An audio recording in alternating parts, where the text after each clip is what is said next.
नमस्कार बिहार। पूरे बिहार भर में चल रहा है शिक्षा विभाग में भ्रष्टाचार। आप सभी को मुबारक हो लूट भरी इस महफ़िल में, क्योंकि आप सभी चुप बैठे हैं हाथ पर हाथ धरकर। यह लूट आपके नज़रों के सामने मची हुई है। आपके गांव, आपके मोहल्ले में, चाहे प्राथमिक विद्यालय हो, मध्य विद्यालय हो, उच्च विद्यालय हो, उच्च माध्यमिक हो, हर विद्यालयों में सुख सुविधाएँ उपलब्ध कराने, भौतिक सुविधाएँ उपलब्ध कराने, विद्यालय भवन निर्माण, विद्यालय भवन का मरम्मती जीर्णोद्धार, पेयजल सुविधा उपलब्ध कराने, प्रीफैब स्ट्रक्चर निर्माण कराने, बेंच डेस्क उपलब्ध कराने, थाली उपलब्ध कराने, बस्ता उपलब्ध कराने एवं अन्य कई कार्यों में लगातार अधिकारी, पदाधिकारी, कर्मचारी के द्वारा लूट खसोट मचा हुआ है।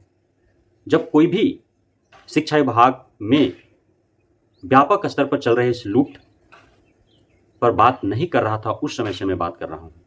उसके बाद कई यूट्यूबर विभिन्न जिलों में चल रहे इस लूट को दिखाने का प्रयास किया, समाचार पत्रों ने छापा।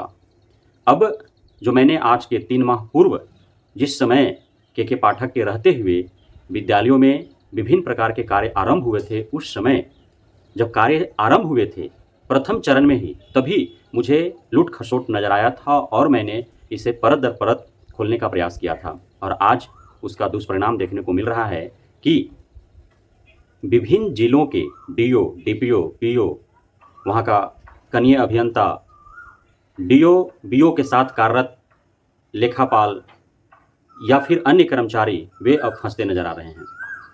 किशनगंज की घटना है, बिहार का वही किशनगंज जो बंगाल के बॉर्डर से सटा हुआ है।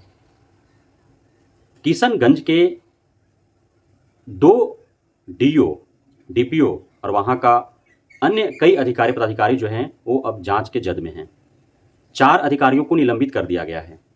उसमें एक पूर्व में जो उस जिला के डीओ रहे हैं उन्हें, और वर्तमान में जो डीओ हैं उनको, साथ ही डीपीओ को भी जो है निलंबित कर दिया गया है। अब इस प्रकार से लूट खसोट किए गए, जिसको आप जान करके हैरत में पड़ जाएंगे। आप सभी को ज्ञात है कि बिहार में के पाठक के रहते हुए जो भी कार्य किए विद्यालयों में, वो सारे आउटसोर्सिंग एजेंसियों के माध्यम से हुए। यहाँ तक कि शिक्षा विभाग में कई स्तर के जो वैकेंसीज थी, भर्तियाँ थी, उससे भी आउटसोर्सिंग एजेंसियों के माध्यम से किया गया।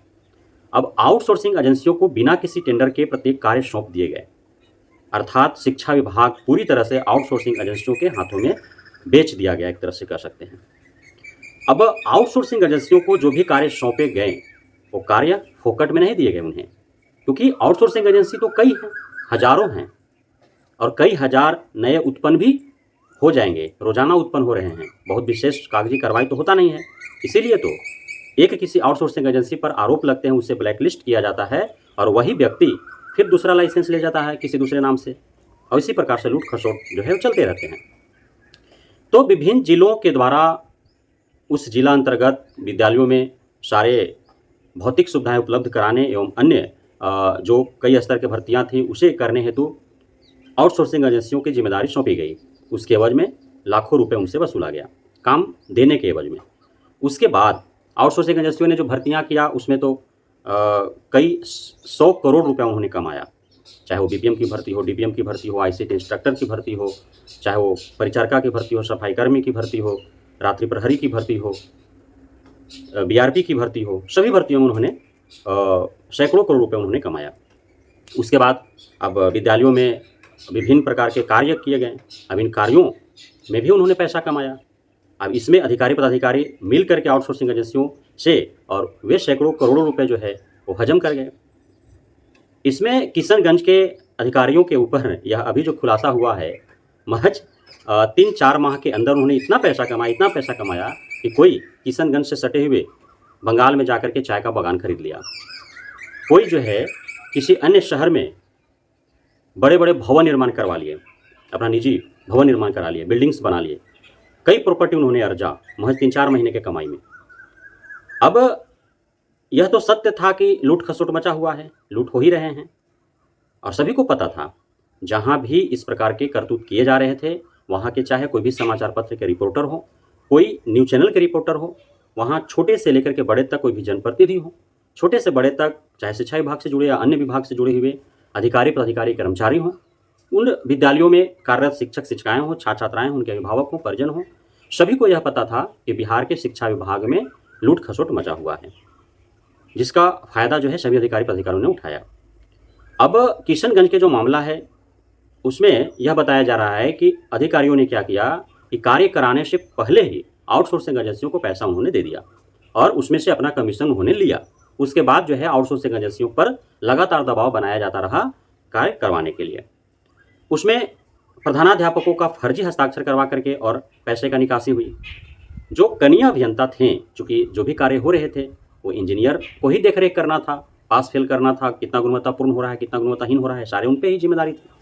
अब जो कार्य हुए ही नहीं है, उसको जेईई जाकर के क्या जाँच करेगा कि कौन-सा कार्य कितना बेहतर हुआ है, कितना गुणवत्तापूर्ण है, कितना गुणवत्ताहीन है, क्या उसमें सुधार होने चाहिए, किस प्रकार के उसमें अनियमितताएँ और गड़बड़ियाँ बरती गई हैं, क्या वो जाँच करता? तो अब जो अधिकारीगण थे, वे कनीय अभियंता अर्थात जूनियर इंजीनियर जेईई थे, उन पर विशेष जो है फ़ोर्स करने लगे और उन पर कार्रवाई करने के लिए उन्हें जो है डर और भय उत्पन्न करने लगे। के पाठक का भय दिखाया जाना लगा कि ये सारे जो हो रहे हैं वो के पाठक के इशारे पर हो रहे हैं। नहीं, ये जो पहले ही पैसा दे दिया गया, इतने जो कमीशन लिए जा रहे हैं, इतने जो घूसखोरी हो रहा है, ये सब के पाठक के इशारे पर हो रहे हैं। तो के पाठक का भय दिखाया गया। बेचारे कनीय अभियंता जो है डर के मारे वे हस्ताक्षर कर दिए और इस प्रकार जो है पैसा निकला। अब पैसा अधिकारी, पदाधिकारी आउटसोर्सिंग एजेंसियों को कार्य से पूर्व ही दे दिया, जबकि कार्य कराने के बाद पैसा देना था। कार्य होता, उसके बाद जेईई जो है वो गुणवत्ता जाँच करती, यदि गुणवत्तापूर्ण था तभी जो है वो एमबी बुक होता और पैसा मिलता। कार्य संपन्न होने के बाद जो है तभी किसी विद्यालय का प्रधानाध्यापक जो है वो हस्ताक्षर करते। लेकिन ऐसा हुआ नहीं, पहले ही सारा चीज़ कागजाती कार्रवाई करके और पैसा निकाल लिया गया। अब उसके बाद कई लेटर निकाले गए। जो अधिकारी कार्य से पूर्व ही पैसा निकासी करके वो अपना कमीशन रख लिया, वो बाद में कई लेटर निकालते हैं, कभी जेईई को ऑर्डर देते हैं, कभी प्रधानाध्यापकों को आदेशित करते हैं, कभी आउटसोर्सिंग एजेंसियों को आदेशित करते हैं कि बेंच डेस्क उपलब्ध नहीं हुआ है, पेयजल की सुविधा उपलब्ध नहीं हो पाया है, प्रीफैब का निर्माण नहीं हो पाया है, वहाँ बस्ता नहीं मिला है, तो वहाँ जो है थाली नहीं जा पाया है, तो वहाँ विद्यालय का जीर्णोद्धार मरम्मती नहीं हुआ है, वहाँ भवन निर्माण नहीं हुआ है। तमाम तरह के जो है और साथ ही उन्हें डेडलाइन भी दिया जाता था कि यदि इतने दिनों में नहीं करते हैं तो आप पर कार्रवाई होगी। इस प्रकार से कार्य हो रहे थे। तो जब खुलासा हुआ तो सारे पकड़े गए, निलंबित हुए और अभी जांच चल रही है और बिहार सरकार की ये प्रयास है कि बिहार आर्थिक अपराध इकाई को जो है पूरा शिक्षा विभाग में हुए लूट की जाँच जो है की जिम्मेदारी उसे दे दी जाए। यदि बिहार आर्थिक अपराध इकाई जाँच करता है तो मैं दावे के साथ कह सकता हूँ कि पूरे बिहार के 38 जिला में इसी प्रकार के खेल हुए हैं या इससे भी घटिया खेल हुए हैं। कोई भी जिला हो, 38 जिला में इस प्रकार के खेल हुए हैं। जहाँ-जहाँ भी जिस विद्यालय में आउटसोर्सिंग एजेंसियों के माध्यम से सारे कार्य हुए हैं, चाहे वह भौतिक सुविधा उपलब्ध कराने को लेकर के कार्य हुए हों, चाहे वह भर्ती को लेकर के कार्य हुए हों, इसमें उम्मीद से ज़्यादा गड़बड़ियाँ हुई हैं, अनियमितताएँ बरती गई हैं, घूसखोरी, कमीशनखोरी, भ्रष्टाचार, घोटालेबाज हुआ है।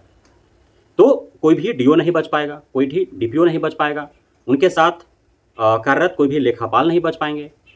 साथ ही जो है प्रखंड स्तर, जिला स्तर के जो शिक्षा विभाग है, वहाँ पे कार्यरत कई अधिकारी, पदाधिकारी, कर्मचारी जो हैं वो जद में आएंगे। पूरे 38 जिला में ये खेल हुआ है। इसलिए बिहार सरकार को और अभी जो वर्तमान में शिक्षा विभाग के अपर मुख्य सचिव हैं, वो खास तौर पर जो है आते ही के ही साथ उन्होंने जो है शिक्षा विभाग में हुए घोटाले के ऊपर जाँच हेतु उन्होंने जो है घोषणा कर दिया था, जिसका अभी परिणाम देखने को आपको मिल ही रहा है। तो यदि शिक्षा मंत्री सुनील कुमार और अपर मुख्य सचिव डॉक्टर एस सिद्धार्थ यदि सख्त हो गए तो पूरे 38 जिला का प्रत्येक डीओ, प्रत्येक डीपीओ, चाहे पूर्व में रहे हों, वर्तमान में रहे हों, और लेखापाल के साथ साथ उस कार्यालय में कार्यरत कई कर्मचारी, अधिकारी जो हैं वो सलाखों के पीछे होंगे। और हम मांग करते हैं कि संदेहास्पद स्थिति में बिना टेंडर के आउटसोर्सिंग एजेंसियों के सारे कार्य सौंपे गए, शिक्षा विभाग को आउटसोर्सिंग एजेंसी के हाथों दे दिया गया, तो इस पर गंभीरता से जांच होनी चाहिए और सैकड़ों करोड़ रुपए का जो घोटाला हुआ है उसकी जांच होनी चाहिए, रिकवरी होनी चाहिए। जहां भी जो भी अधिकारी, पदाधिकारी घोटाले के पैसे से प्रॉपर्टी खरीदे हैं उसका जब्ती करके उसकी नीलामी हो और राजस्व में हुए हानि का भरपाई किया जाए। बहुत बहुत धन्यवाद आप सभी साथियों का हमारे साथ जुड़े रहने के लिए, बने रहने के लिए, मित्र प्यार देने के लिए, हम पे भरोसा बनाए रखने के लिए।